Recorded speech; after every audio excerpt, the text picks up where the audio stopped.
Teach me, elders. Teach me, brothers and sisters, because we are helpers one what? It ain't just leadership that can teach. You got knowledge that I don't, because y'all do some stuff I don't do. Y'all in this time era. I just look at y'all and be like, ooh, what in the world? When y'all text me all that crazy stuff, what do I do? What is that? What is that? What does that mean? That's stuff that I'm learning from y'all every day. The Bible says we know in part. Nobody knows everything, so don't believe the hype. I don't care how many degrees we have on our wall. The Bible says that we know in part. We know, you know something I don't know. I know something you don't know. That's why he said, come, let us reason together. Let's sit down and talk. Teach. We learn from one another. We glean from each other. We help support one another. We help teach each other. Y'all text me this crazy stuff. I mean, like, what is SMH? I found, she's like, MKA. I was like, what? What's that? MK. Huh? MK. Like, okay, but okay. I just said, okay. I finally got LOL and thought I was doing something. Or LOL. I thought I was doing something, okay?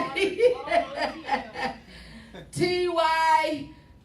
I was like, oh, I finally got that. Talk to you later. I got that. Y'all should see me when I be reading y'all text. I be like, oh, yeah, I got it. But I have to observe. I have to watch. When you close your mind to learning, you stop living. You close your mind to education, you stop living.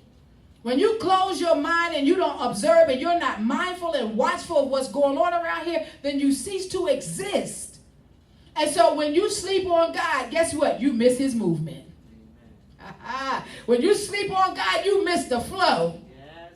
When you sleep on God, you know what? There's a word that's called kairos. Kairos means a critical moment in time. It means that this opportunity only comes, and it will put you in mind. I hope you understand this term. It's like the revolving door. And so kairos says, you only can get in when you get into the opening. And so God operates in kairos. There's another word called chronos. That's the permitted time. But he operates in kairos. And so kairos is like us doing this. He's flowing like this, and we flowing this way. He's like, see, you ain't going to catch that opening.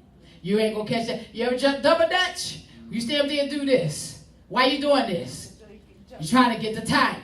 You're trying to get it so that this rope that's closest to you is further away from you when you jump in, so that you, but if you don't get the rock right, because I ain't never seen nobody jump double dutch that never do a rock. I never seen nobody just stand like this and jump in and start jumping, because you got to get the timing. You got to get the timing. Now understand kairos. Kairos is like the revolving door. You stand at the, I've seen more people walk into the glass. Because see, it looks like an opening because the glass is real clean. But see, we're not observing. We're not watching. And we're also not watching the time. How many of y'all almost got caught in revolving doors? How many of y'all almost stumbled down the escalators because you ain't watched the timing of that next step when it was going to be at a full platform and you almost fell down the steps off of an escalator? How many of y'all, the elevator almost closed on you because you thought, and then you squeezed it in like this and your dress is caught, or you don't make it at all?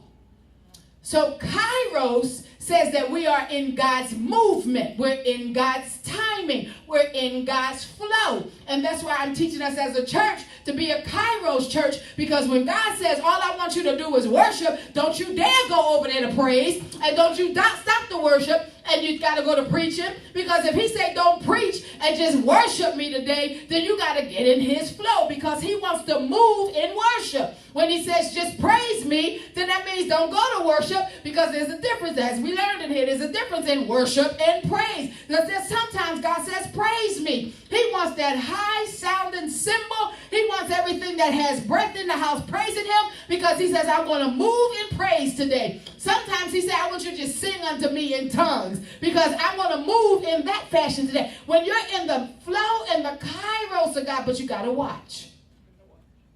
You got to watch. You got to watch not just in the natural, but you got to watch in the spiritual. You got to observe God. You should be able to come in and sense in your spirit what is the atmosphere of the service today. How is God moving? How is he flowing? You ought to be able to look in your own life and observe, how is God moving in my life?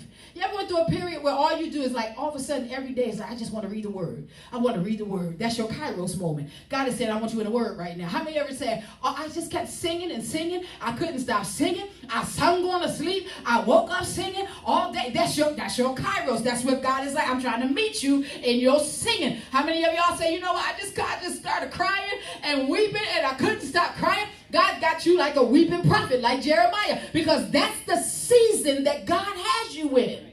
You got to observe God. And the thing about God is that he's so powerful and he's omnipresent, and relationally he's all into all of us personally. How he flows in me, he might not be moving in you that day, that same way. That's why he's God. He can move up. But guess what? When we come in chorus with one mind, on one accord, in unity, you're crying and my worshiping and you're praising and you're playing the drums and you're speaking in tongues and you falling out. It all works in God. You got to observe. You got to come in observing. That's why you got demons that come in the door, because you don't watch the people when they come in. We so caught up in the spirit that we ain't watch. Where's the watchman on the wall? Who's observing? Who's watching? Who's watching? Who's listening? Y'all know how I am. When I hear people speaking in tongues, I'm listening, because I know some tongues ain't of God. He gives you an ear to hear. When I see folk falling down, start slithering and stuff, oh, no, get the oil. Who's watching? Because we're so blind and we got so many scales on our face that we think that, oh, they done fell out in the spirit. No, that ain't the spirit. That's the spirit, but that ain't the spirit of God. You get to know God. How did God, and we look at it because remember, God speaks in what testament? Old. And Jesus speaks in what testament? New. So when God, if you really go back and do a study, how did God speak? When he observed what the children of Israel were doing when they built the golden calf and everything, he was checking them out. He was checking them out. And you know what he said? He said, Moses, go down there and ask him who's on the Lord's side. Moses came down from that mountain. He said, who's on the Lord's side? Whoever's on the Lord's side, come on up here. It wasn't because Moses saw what the people was doing. Moses was up there with God. God saw them. Said, Moses, it's time for you to go back and read Exodus. Moses, it's time for you to go down from this mountain, because the people that you done brought out of Egypt is down there acting a fool. Moses didn't say that. God spoke to him and said that. His eyes, the eyes of the Lord are where? Everywhere. Observing the evil and the good. He was checking out. He was talking to Moses. This is how awesome our God is. He was checking Moses and giving him the Ten Commandments and watching their sinfulness right over there. He was giving him the law for them sinful people. And he said, now go down there, because you got to get to know. You didn't spend enough time with me, because they right there, they down there, they a hot mess right now. Get on down from this mountain and take this law down there. And he comes down there with the law, and he goes out there and he's flabbergasted at what he sees. They dancing, they done took off their gold, they done took off all of their jewels, they done melted it down. All the craftsmen who were anointed to do crafts for God took their crafts and used it to build an idol that they know idol worship was against God. See how we get messed up? God gave them the skill to use for his glory, and we take our skills and use it in the world. Now I'm talking to all y'all musicians. Yes, I'm looking at the camera. We take our skills that God anointed us with, and then we go give it to the world. But we want God to bless us, provide for us. We want him to open up doors for us. Okay, and then we forget all about God. And they did the same thing. They took their skills and they built golden calves. And started not only just, okay, I could get it, where they just said, you know, they had to have something. If I bent, I would bend it. But come on, then you're going to bow down and worship it? What did that calf do for them?